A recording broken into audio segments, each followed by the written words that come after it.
guys, Tomboy601, and today we're back in a ship that, well, I had a little bit of a rant to go on when it came out. The Graf Zepplin, a ship that just got its sort of, well, it got a little bit better, got a little access to some more mojo. They buffed it for this update, and I was like, you know what? I made a sort of long rant about how awful this vessel was when it came out for the price of $100. And War Game's gone in, they've buffed it. Let's see if these buffs are worth it. So that's exactly what we're going to try to do. As far as Commander goes, we are running Hans Geisler. I am still running the full secondary build on this ship, mainly because, like, I'll be honest, if like, it still feels like, Graf Zeppelin, you gotta run full secondary. So we're running a full secondary build. What did they change about Graf Zeppelin? Well, they changed quite a number of things. So the buffs are as followed. First off, AP bomb damage has been increased from 7,600 to 7,800. Torpedo speed has been increased from 45 to 48 knots.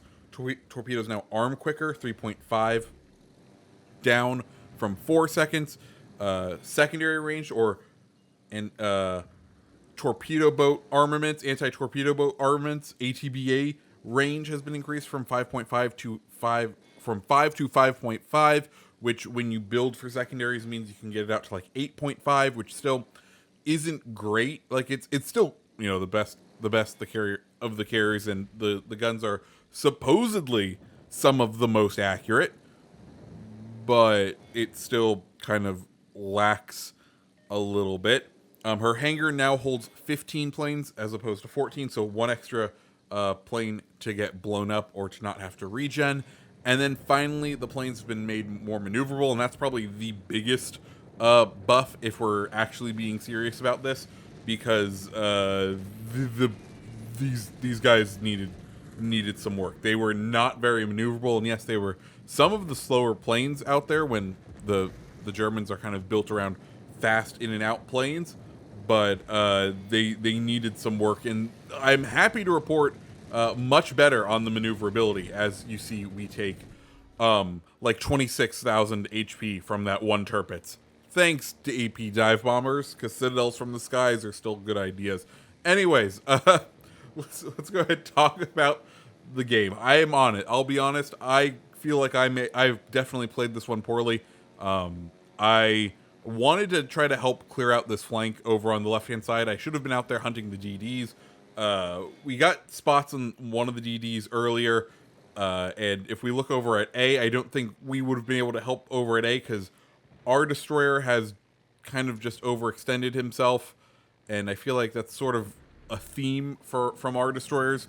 So I was like, you know what, we're going to come over to the weak side, we're going to attempt to help clear this side, then we'll be able to launch planes for the rest of the match from relative security. That's the grand strategy I'm going with right now. We're testing out those new torpedoes. We see it is definitely way easier to hit said torpedoes, but I was like, are we just gonna go for the ram? I think our Flander was wanting to go for the ram on this one, and he still has so much health.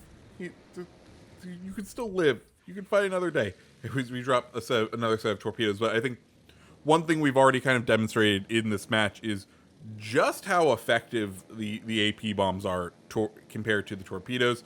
The torpedoes, they don't seem to have the alpha that the bombs have. Mind you, the bombs, you got to get lucky. You got to hit those citadels, so it makes sense.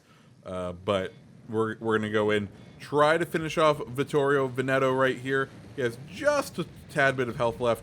Drop it right on down, and well, there you go. That's what happens when you don't hit a citadel.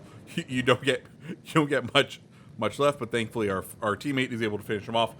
Now the Tirpitz is coming in on our cruiser. We're going to continue to try to defend him here. We've already gotten several citadels on this Tirpitz, so if we can continue our spree, we do with another double citadel. I do feel bad. I have to say, I feel like Graf Zeppelin, the perfect circular dive bomb ellipse, is definitely.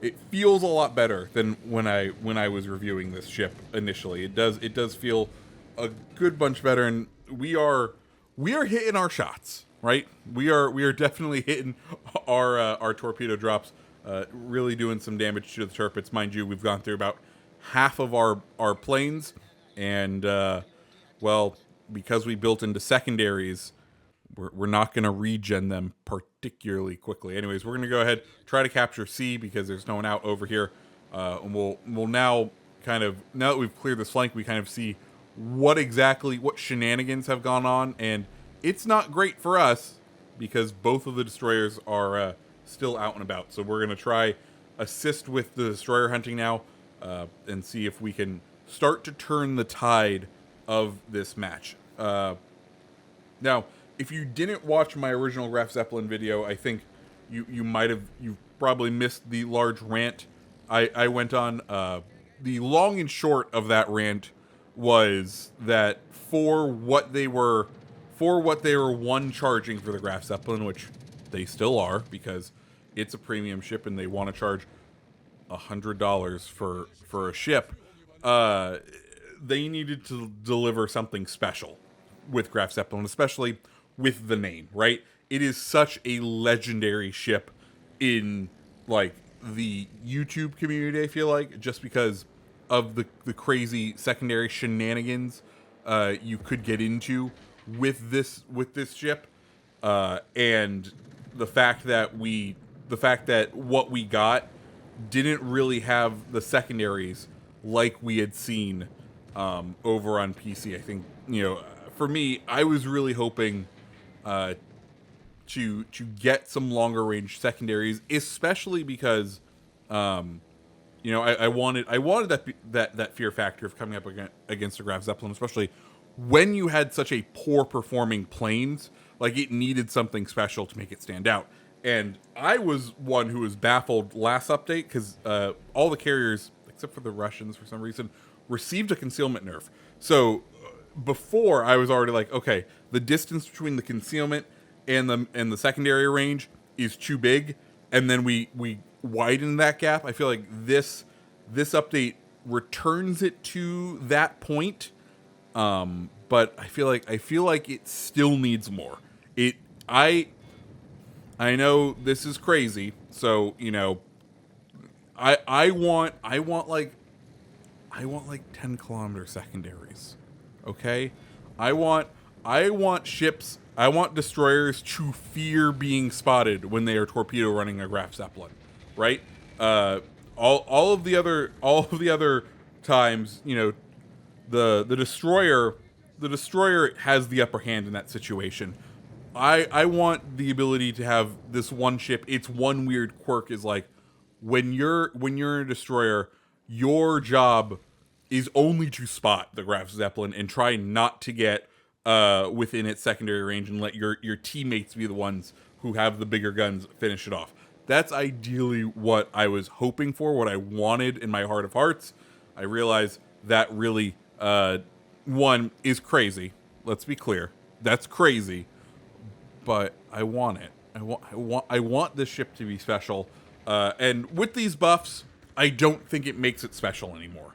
I don't feel like we really got anything unique. We definitely moved the ship more towards being a standard carrier, and that was my biggest complaint about it last time. Was it wasn't a standard carrier. It wasn't like you missed out on the regular DPM that you could usually put out with a standard carrier, and you had slightly better